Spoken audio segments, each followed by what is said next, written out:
Hello everyone and welcome to the channel. My name is Heath and today we're going to be checking out the Maono DM20 USB gaming microphone. We're going to go through the ins and outs of it, look at all the little features of it. This is a condenser microphone that we're going to be looking at today, and I'm going to be honest with you, it is a really nice, really clean looking, simple microphone. But anyway, we're going to swap over from my current microphone over to the DM20 and check out all the ins and outs of it.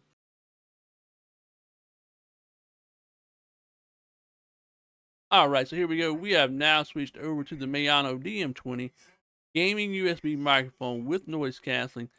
What it sounds like straight out of the box, no EQ filters, anything done to it whatsoever. And this is what the sound quality sounds like. It comes with its own built-in stand.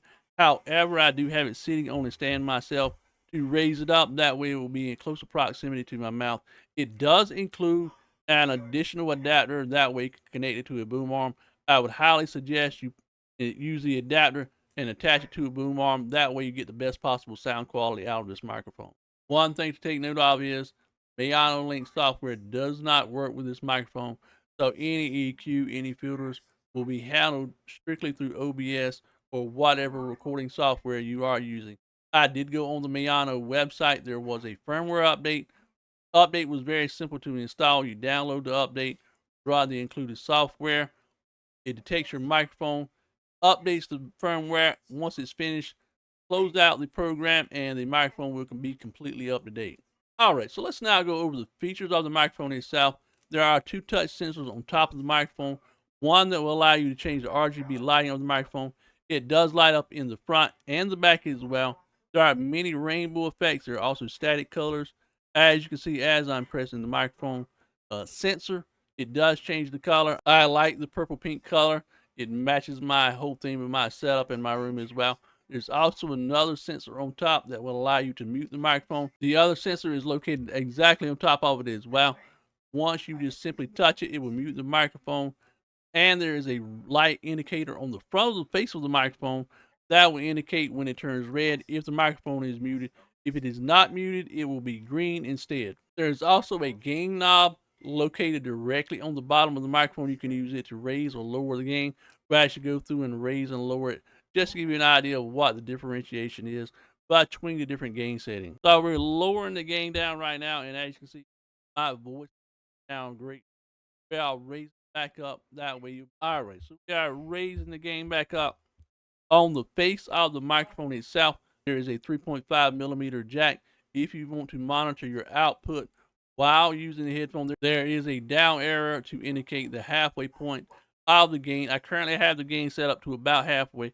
We're going to turn it up to about 70, or what I think is 75%. I now have the gain turned back up to about 75%, which is what I think I had it at the entire time. My Windows volume is set to 85. So this is what it sounds like with the gain at 75 and my Windows volume at 85. So now let's do some sound tests. Again, this is a condenser microphone.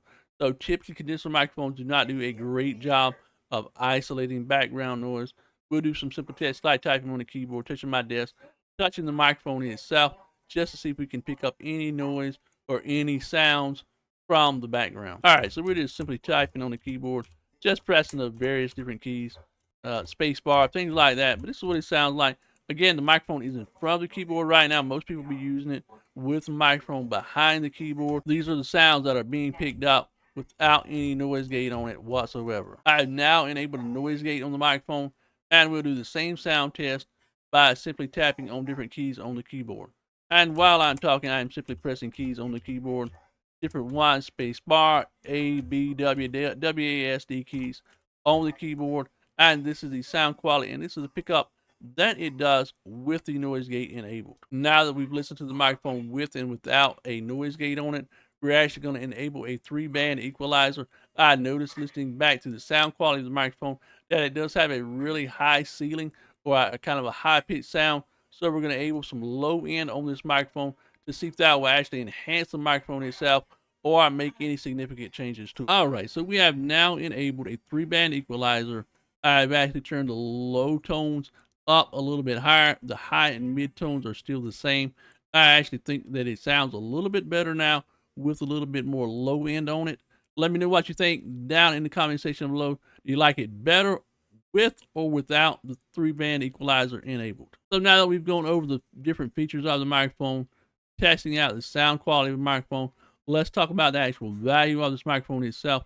It is a really budget-friendly option. It's really inexpensive. So if you want to grab it off of Amazon, I'll leave a link down in the description below. It will be an affiliate link, just so y'all are aware. But again, I'm going to be honest with you, for a budget microphone, it's not a bad microphone at all. It works great out of the box. Just plug and play. Plug it in the computer. No software to worry about. Nothing needed to be done to it. But anyway, this is my review of the Maono DM20 gaming USB microphone. If you're looking for a budget-friendly option, looking for a new microphone to pick up, I couldn't suggest one any better than this. Really nice, really inexpensive. Looks great as well. Got some nice features on it also. Anyway, look forward to seeing y'all in the next one. Until then, much love, peace out, and we'll see you soon.